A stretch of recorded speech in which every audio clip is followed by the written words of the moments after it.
A mediados de 1940, Europa ya estaba sumida en un conflicto devastador que se extendía de manera alarmante. Alemania, bajo el liderazgo de Adolf Hitler, había acumulado victorias impresionantes, tras conquistar Polonia en 1939 y emplear una nueva táctica de guerra conocida como Blitzkrieg, un ataque rápido, apoyado por avances de blindados y bombardeos aéreos. Esa combinación inesperada de velocidad, sorpresa y potencia de fuego había dominado gran parte del continente en pocos meses. La invasión de Francia, seguida de la caída de París en junio de 1940, dejó a Gran Bretaña prácticamente sola en la lucha contra el Tercer Reich. Winston Churchill, recién nombrado primer ministro británico, enfrentaba el desafío de movilizar e inspirar a la nación a resistir cuando las esperanzas parecían desvanecerse y el enemigo se encontraba justo al otro lado del Canal de la Mancha. Fue en este escenario de tensión y urgencia cuando comenzó la Batalla de Gran Bretaña, una campaña aérea que se prolongó desde mediados de 1940 hasta 1941, marcada por intensos combates aéreos, por la determinación de los pilotos de la RAF, Royal Air Force, y por el intento alemán de someter a los británicos a una capitulación o a un acuerdo ventajoso. La urgencia de Hitler por subyugar a Gran Bretaña era notoria. Tras el éxito aplastante en el continente, planeaba la llamada Operación León Marino, Unternehmensseelobe, que sería la invasión anfibia de las islas británicas. Sin embargo, para que tuviera alguna posibilidad de éxito, la Luftwaffe, la Fuerza Aérea Alemana, necesitaba lograr superioridad aérea sobre el sur de Inglaterra y, en particular, neutralizar a la RAF. Solo de ese modo las tropas alemanas podrían cruzar el canal con un riesgo menor de ser destruidas antes de llegar a las playas británicas. El alto mando alemán consideraba a la Royal Air Force un obstáculo formidable, pero pensaba que podría ser aplastado en unas pocas semanas de bombardeos sistemáticos contra aeródromos, instalaciones de radar, centros de mando y, si fuera necesario, objetivos civiles para quebrar la moral de la población. No obstante, los británicos estaban lejos de ser adversarios ingenuos. Aunque la RAF no disponía del mismo número de aeronaves que la Luftwaffe, poseía ventajas estratégicas y tecnológicas que resultarían decisivas para el desarrollo de los acontecimientos. Entre ellas, destacaba la implantación del sistema de radar y observación conocido como Chain Home, que ofrecía alertas tempranas sobre la aproximación de escuadrones enemigos. Además, el mando centralizado bajo la dirección del mariscal del aire Hugh Dowding había establecido un esquema de defensa por sectores, que permitía responder de forma rápida y coordinada a los ataques alemanes. De ese modo, los cazas británicos, principalmente los Hawker Hurricane y los Supermarine Spitfire, se enviaban en el momento y lugar precisos para interceptar y combatir a la Luftwaffe, minimizando el desgaste y el uso innecesario de combustible. Este patrón de defensa combinaba tecnología, organización y disciplina, y, en el calor de la batalla, acabaría siendo fundamental para la supervivencia de Gran Bretaña. La propia moral británica, impulsada por los discursos de Churchill, se convertía en un arma poderosa. El primer ministro, con su carisma y una oratoria incendiaria, advertía que el país resistiría a cualquier precio, que lucharía en cada playa, en cada campo, en cada calle, y que jamás se rendiría. Esa postura animaba a la población a soportar los sacrificios que pronto llegarían a gran escala, particularmente cuando las bombas empezaran a caer no solo sobre objetivos militares, sino también sobre ciudades, casas y civiles. En los meses anteriores, la evacuación de Dunkerque había sido un ejemplo dramático tanto de la valentía como de la vulnerabilidad británicas, un rescate heroico de alrededor de 300.000 soldados en la costa francesa, pero que dejaba claro que la retirada del continente significaba que, si Alemania lo deseaba, podía concentrar toda su fuerza contra las islas británicas. Fue una pequeña victoria en medio de una derrota, pero ahora la batalla tendría lugar en el propio hogar de los británicos, en los cielos que cubrían su patria. El inicio de la campaña aérea alemana contra Gran Bretaña fue metódico. A finales de junio y principios de julio de 1940, la Luftwaffe comenzó a poner a prueba las defensas británicas realizando incursiones menores, casi ensayos, para evaluar la respuesta y detectar posibles puntos débiles de la RAF. Estos ataques iniciales no tenían la intensidad máxima, sino que servían más bien como una forma de reconocimiento avanzado, de identificación de estaciones de radar y de medición del tiempo de respuesta de los cazas defensores. La idea del alto mando alemán, encabezado por Hermann Göring, era averiguar, con cierta sutileza, cómo derribar la resistente muralla aérea británica, ya que sabían que, tras la aparente inferioridad numérica, se ocultaba un sistema de defensa cuya sofisticación no terminaban de comprender por completo en Berlín. Los primeros indicios sobre el comportamiento de la RAF se evidenciaron en combates puntuales sobre el Canal de la Mancha. En varias ocasiones, los pilotos británicos lograron interceptar formaciones de bombarderos alemanes, escoltados por cazas Messerschmitt Bf 109, antes de que pudieran causar daños significativos.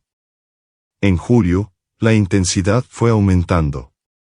La planificación alemana comenzó a centrarse en las instalaciones de radar a lo largo de la costa sur de Inglaterra. Se pensaba que, destruyéndolas, sería más fácil sorprender a los cazas británicos. Sin embargo, la misión de bombardear estos puntos específicos no fue tan sencilla, aunque se trataba de estructuras físicamente grandes, antenas que se alzaban en el horizonte, también eran relativamente robustas, y la RAF se esforzaba enormemente por defenderlas. Muchos de los ataques alemanes no alcanzaron las estaciones de radar de manera decisiva, y las instalaciones dañadas se reparaban con rapidez. Así, la ventaja de la alerta temprana continuó funcionando a favor de los británicos. Además de las estaciones de radar, otro objetivo prioritario era la destrucción o, al menos, la desarticulación de las bases aéreas británicas en el sur del país. La Luftwaffe lanzó ataques feroces contra aeródromos como Biggin Hill, Kenley y otras instalaciones de importancia. El objetivo era debilitar el mando de caza, Fighter Command, de la RAF, destruyendo el máximo número posible de aviones en tierra e impidiendo reparaciones y repostajes rápidos. Este periodo de ataques intensos contra los aeródromos fue uno de los momentos más críticos para la defensa británica. Hubo días en que las pérdidas de aeronaves y de pilotos adiestrados pusieron a la RAF en una situación muy delicada. No era inusual encontrar pistas llenas de cráteres de bombas que dificultaban el despegue de los cazas. Mecánicos y personal de apoyo trabajaban casi sin descanso para mantener los aviones en condiciones de volar. El relevo de pilotos exhaustos y la sustitución de aparatos dañados exigía una coordinación constante. Sin embargo, incluso bajo esas circunstancias, el sistema de Dowding mantenía cierto orden que permitía desplazar los escuadrones entre las bases todavía utilizables, de modo que la Luftwaffe no pudo aniquilar por completo a la RAF en ningún punto esencial. Los combates aéreos se volvieron diarios e intensos. Durante julio y agosto, el cielo del sur de Inglaterra se transformó en un escenario de enfrentamientos que involucraban decenas, a veces cientos, de aeronaves simultáneamente. Los Messerschmitt Bf 109, rápidos y letales, representaban la mayor amenaza para las formaciones británicas, mientras que los bombarderos Heinkel 111, Dornier Do-17 y Junkers Ju-88, a veces escoltados por cazas, trataban de alcanzar sus objetivos estratégicos. Por su parte, la RAF contaba con dos aviones principales, el Hawker Herrick, robusto y confiable, y el Supermarine Spitfire, más ágil y veloz, que acabaría convirtiéndose en un símbolo duradero de esta batalla. Cada combate aéreo era breve y feroz, a menudo decidido en unos cuantos minutos de fuego de ametralladoras o cañones, y cualquier decisión errónea podía significar la muerte o la captura en el mar o en territorio enemigo.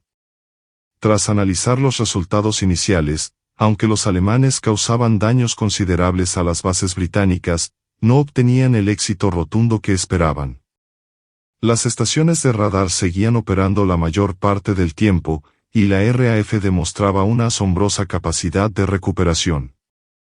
Aún sufriendo pérdidas importantes, la reposición de aeronaves y la presencia de nuevos pilotos, a menudo procedentes de países ocupados o del Imperio Británico, aseguraban la continuidad de la defensa.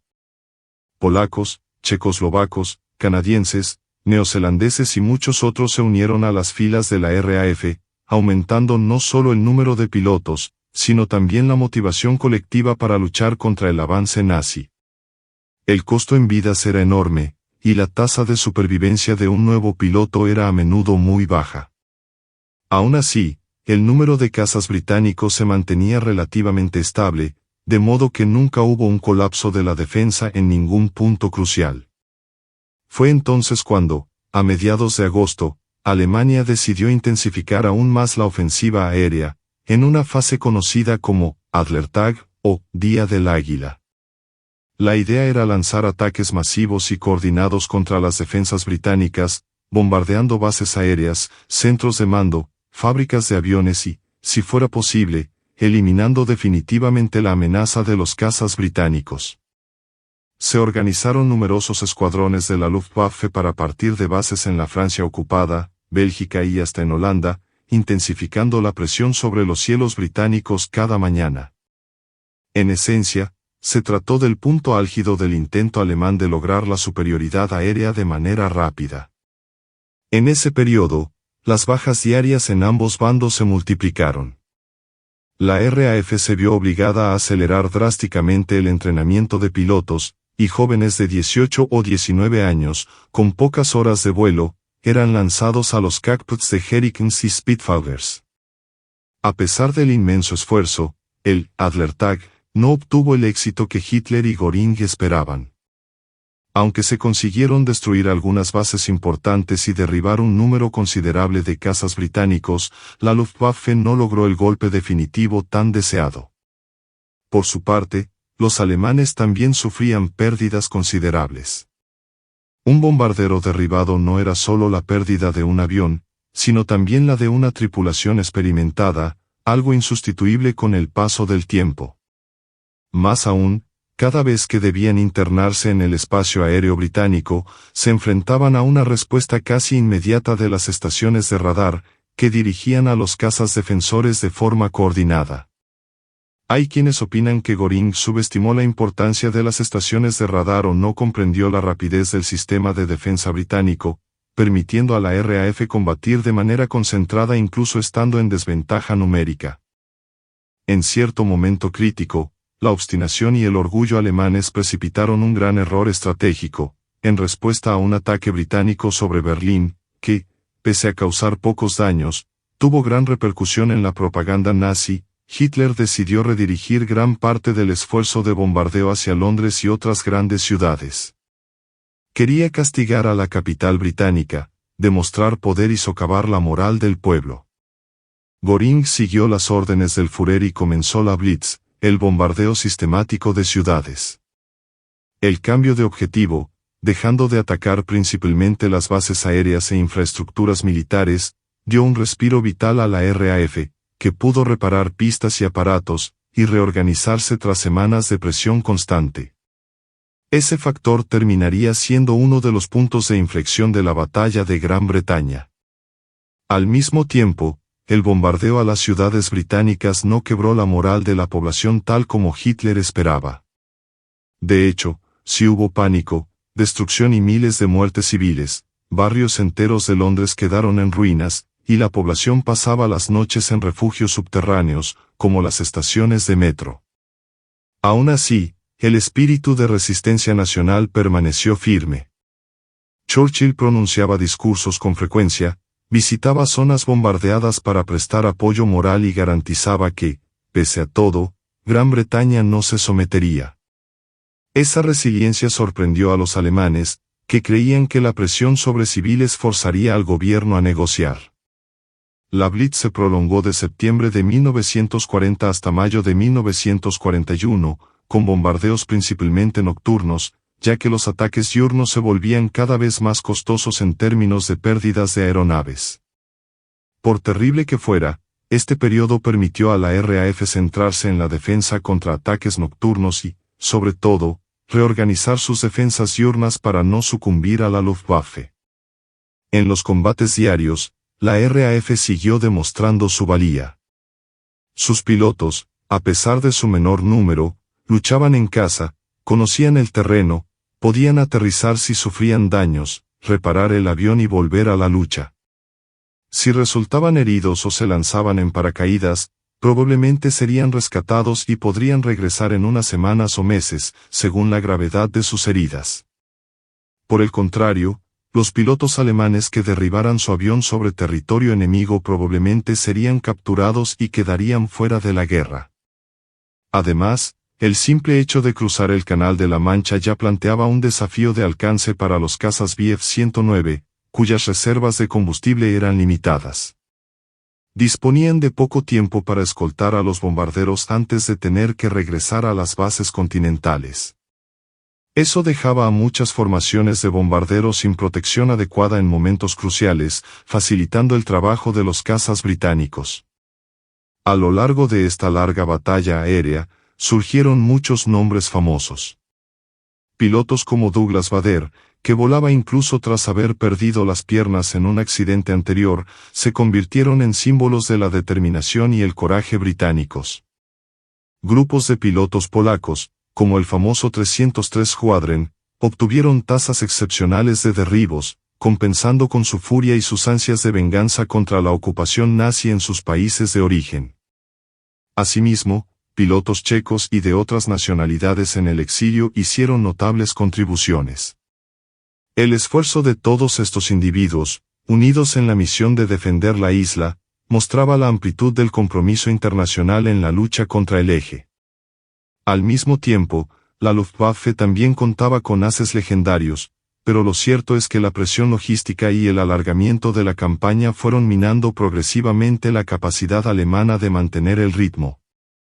El optimismo inicial de Göring, que había prometido a Hitler barrer a la RAF de los cielos en pocas semanas, dio paso a la frustración a medida que avanzaba septiembre. El 15 de septiembre de 1940 es considerado por muchos historiadores como un hito. Aquel día, la Luftwaffe lanzó grandes formaciones de bombarderos contra Londres, escoltados por numerosos cazas. La RAF, alertada con antelación por el sistema de radar, desplegó prácticamente todo lo que tenía disponible.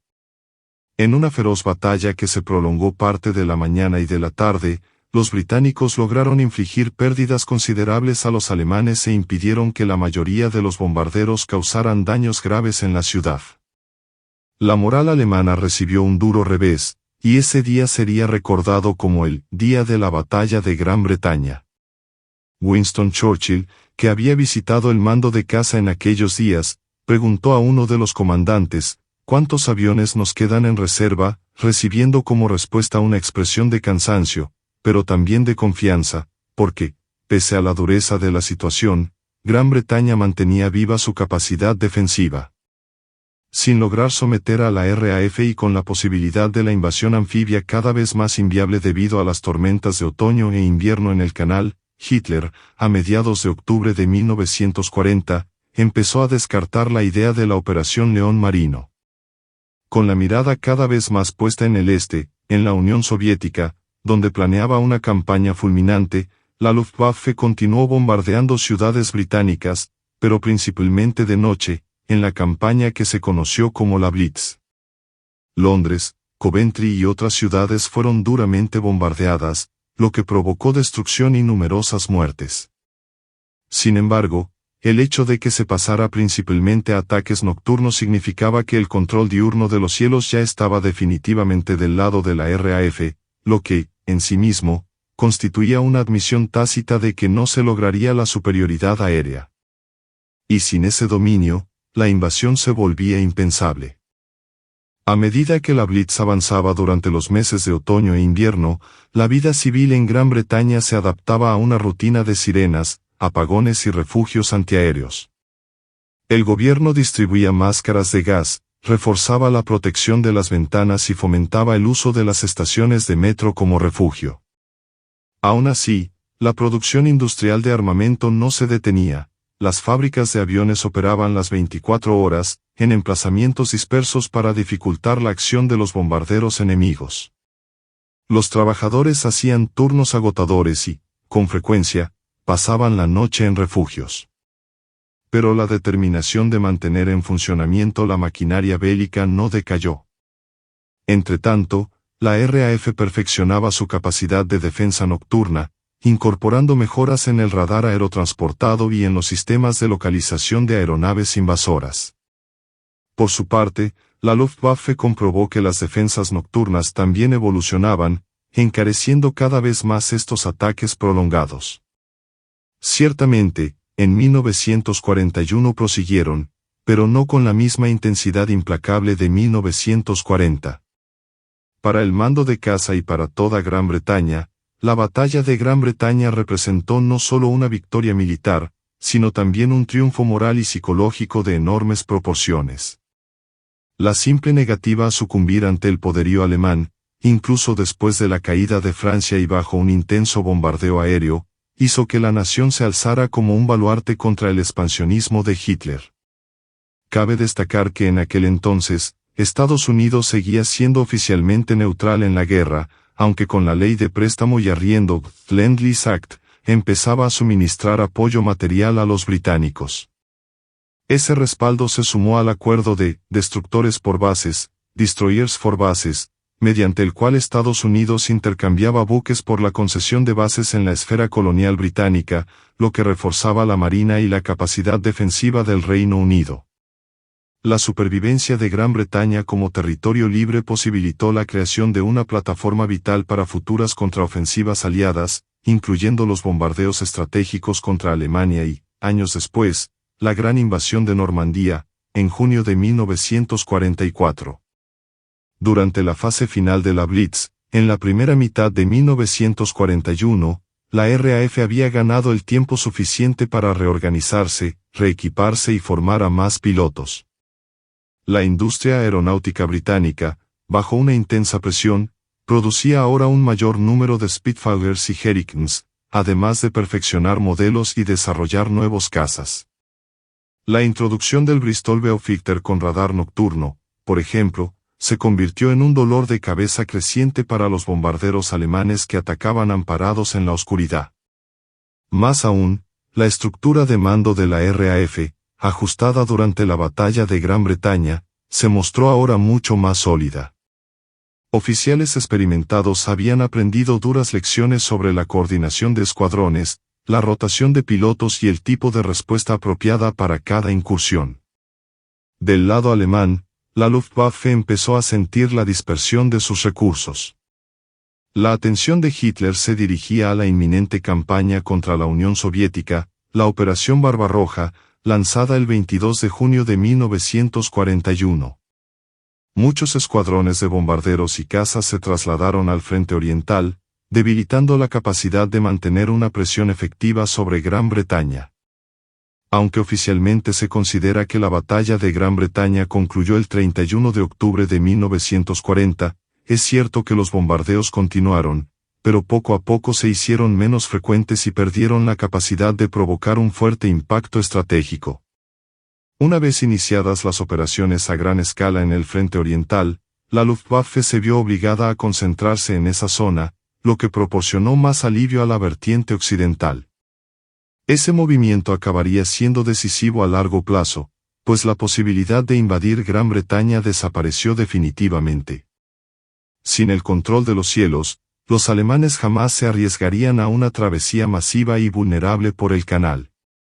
En términos de resultados, la batalla de Gran Bretaña le costó a la Luftwaffe aproximadamente 1.900 aeronaves, entre cazas y bombarderos, y la pérdida o captura de miles de tripulaciones. La RAF, por su parte, perdió algo menos de 1.500 aviones y muchos pilotos, varios de ellos abatidos en el punto álgido de la campaña, durante los ataques a los aeródromos. Fue una victoria dura de conseguir y, en ocasiones, estuvo al borde de inclinarse a favor de los alemanes, sobre todo cuando los aeródromos sufrían bombardeos sucesivos.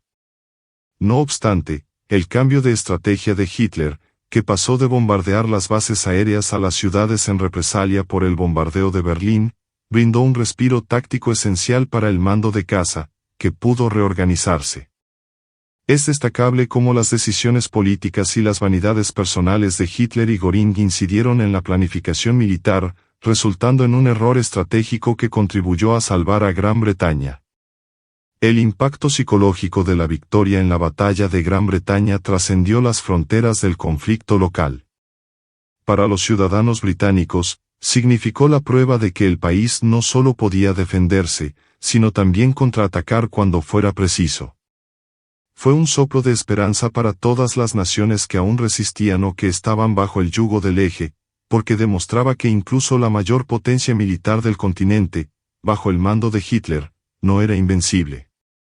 Para Estados Unidos, que seguía la guerra con una preocupación creciente, la resistencia británica constituyó un argumento sólido para intensificar el apoyo. La famosa frase de Churchill, nunca, en el campo del conflicto humano, tantos se vieron tanto a tan pocos, aludía a los pilotos de la RAF y condensaba la magnitud de lo conseguido por aquellos jóvenes que se arriesgaban a diario en feroces combates aéreos.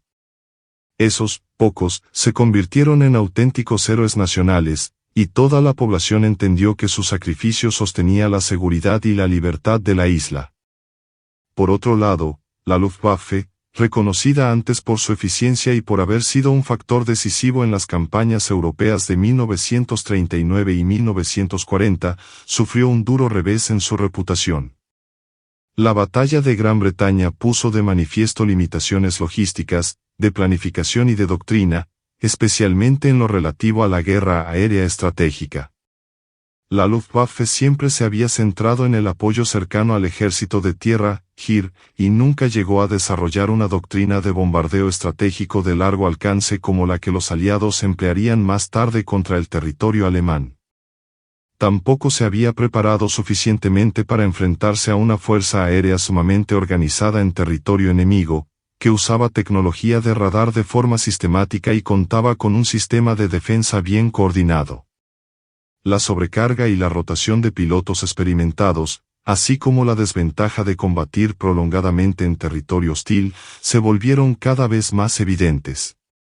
La batalla de Gran Bretaña fue una prueba de fuego que reveló a Hitler y a sus generales que la victoria relámpago tenía límites, sobre todo cuando el enemigo disponía de mar y aire para compensar la inferioridad numérica en tierra.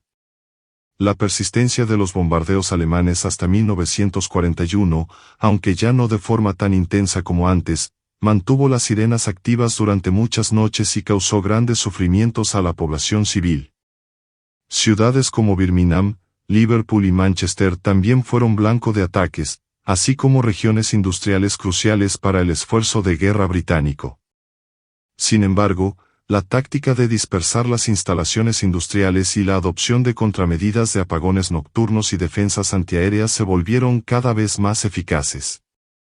Aunque las pérdidas humanas y materiales fueron enormes, la sociedad británica siguió unida en su deseo de continuar luchando.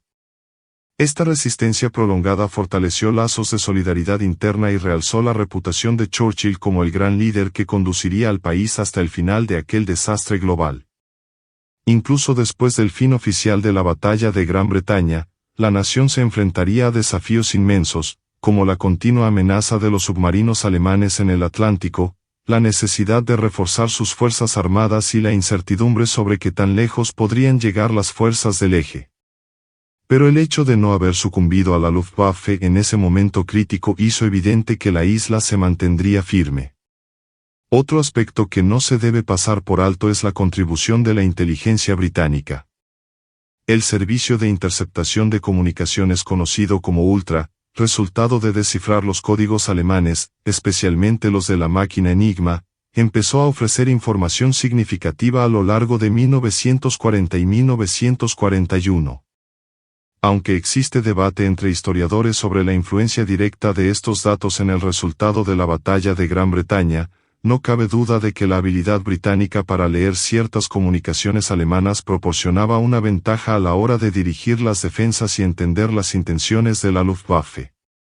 La cercanía geográfica también favorecía la eficacia de las redes de espionaje, permitiendo a Gran Bretaña obtener informes sobre los movimientos de los escuadrones alemanes en la Francia ocupada y en otras regiones costeras. La batalla de Gran Bretaña, por lo tanto, no se limitó a combates aéreos heroicos, si bien estos son la parte más visible y célebre. Fue también un enfrentamiento de inteligencia, industria, propaganda y moral. En todos esos frentes, Gran Bretaña demostró ser capaz de resistir la maquinaria bélica nazi, que hasta entonces parecía imparable. Ese enfrentamiento aéreo intensivo significó la primera gran derrota de Hitler durante la Segunda Guerra Mundial y, aunque no puso fin al conflicto, alteró el curso de los acontecimientos venideros. Si la Luftwaffe hubiera logrado neutralizar a la RAF, quizás se habría llevado a cabo la invasión, al menos en cierta medida, y las consecuencias habrían podido ser catastróficas para la causa aliada. Con el avance de 1941, la atención del mundo se centró en la invasión de la Unión Soviética por parte de las tropas de Hitler. Gran Bretaña, por su parte, aprovechó la relativa calma de los ataques diurnos para reforzar su fuerza aérea y pasó gradualmente a la ofensiva aérea contra Alemania, aunque de forma más limitada entonces, priorizando bombardeos nocturnos y, más adelante, contando también con avances técnicos en los bombarderos cuatrimotores como el Avro Lancaster. Ese proceso configuró una guerra aérea de desgaste que alcanzaría su punto álgido con las devastadoras incursiones aliadas sobre ciudades alemanas, especialmente a partir de 1943. No obstante, todos esos movimientos posteriores fueron posibles gracias a que Gran Bretaña aguantó firme en 1940 y principios de 1941. Fue allí, en aquel momento crucial, donde se decidió el destino inmediato del último bastión libre de Europa Occidental. Esa resistencia no se consiguió sin un costo elevado. Las noches de bombardeo en Londres, con incendios que iluminaban toda la ciudad, se volvieron emblemáticas. Rostros cansados saliendo de los refugios al amanecer y encontrándose con sus casas destruidas, familiares perdidos, barrios en llamas, eran escenas habituales. Y, aún así, el sentimiento predominante era unirse, encontrar comida, agua, cobijo y seguir adelante, porque, al fin y al cabo, era su hogar. La negativa a rendirse estuvo, sin duda, alimentada por la convicción de que la victoria era posible. La propaganda británica, que mostraba fotos de Spitfires y Hurricanes derribando bombarderos enemigos, o de Churchill inspeccionando los daños en los barrios bombardeados, mantenía viva la llama del orgullo nacional. Cuando los alemanes fueron desplazando sus objetivos hacia el este, y cuando lo peor de la Blitz dejó de ser diario, Gran Bretaña por fin pudo recobrar cierto aliento. Poco a poco se hizo más evidente que la isla no caería y que la lucha continuaría. Con una confianza renovada, pero también con la conciencia de que la guerra sería larga, hombres y mujeres británicos permanecieron movilizados en fábricas, campos de entrenamiento y hospitales.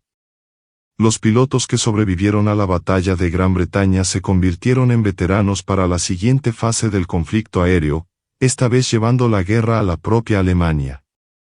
El mando de bombarderos, Bomber Command, de la RAF intensificaría sus operaciones, atacando ciudades alemanas como Hamburgo, Berlín y Dresde en bombardeos devastadores. La guerra se volvería aún más larga y brutal, pero el hecho seguía siendo que Gran Bretaña se mantenía en pie. Mirando hacia atrás, muchos historiadores destacan que el dominio de los cielos y del mar era imprescindible para cualquier éxito alemán en Occidente. Alemania jamás tuvo una marina comparable a la británica, sobre todo tras el fracaso de su flota de superficie y los reveses sufridos por sus submarinos a lo largo del conflicto. Por ello, el aire se convirtió en el camino más corto para someter a los británicos. Sin embargo, a pesar de todas las expectativas, la pequeña isla soportó el mayor esfuerzo de la Luftwaffe, minándola y, al final, obligando a Hitler a buscar otro objetivo que consideraba prioritario, la Unión Soviética. Esa desviación de recursos y de estrategia sellaría el destino del Tercer Reich, pues, al abrir el frente oriental sin haber concluido su victoria en Occidente, Alemania se vio envuelta en una guerra en múltiples frentes, algo que históricamente resulta letal, tal como sucedió en la Primera Guerra Mundial. En síntesis, entre 1940 y 1941, la batalla de Gran Bretaña puso a prueba cada fibra de la nación británica. puso a prueba el coraje de los jóvenes que se elevaban en máquinas voladoras de metal y fuego, puso a prueba la paciencia y la resiliencia de los ciudadanos que dormían en sótanos y túneles, puso a prueba la capacidad de liderazgo y coordinación de Winston Churchill y de los mandos de la RAF, puso a prueba la industria bélica británica para sostener la producción de aeronaves y munición en niveles suficientes.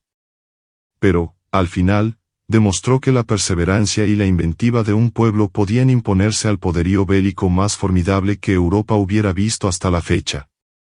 Sí, un año antes, pocos habrían apostado que Gran Bretaña, sola, podía detener el avance nazi. Ahora existía una evidencia concreta de que ese imperio de la tiranía no estaba destinado a triunfar. Entre los civiles británicos, abundaban relatos conmovedores. Familias que lo perdieron todo en un bombardeo, pero fueron acogidas por vecinos o parientes, empezando de cero en barrios menos afectados. Historias de bomberos que pasaban noches sin dormir, combatiendo las llamas entre explosiones y escombros, arriesgando la vida para salvar a desconocidos. Médicos y enfermeras en hospitales improvisados en zonas devastadas, trabajando con poca luz y escasez de suministros. Niños evacuados al campo, separados de sus padres, con la esperanza de escapar de las bombas de la capital.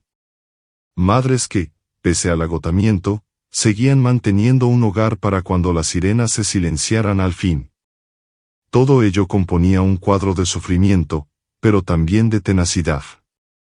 Con el paso de los meses, ese mosaico de dolor, sacrificio y solidaridad consolidó la convicción de que rendirse no era una opción.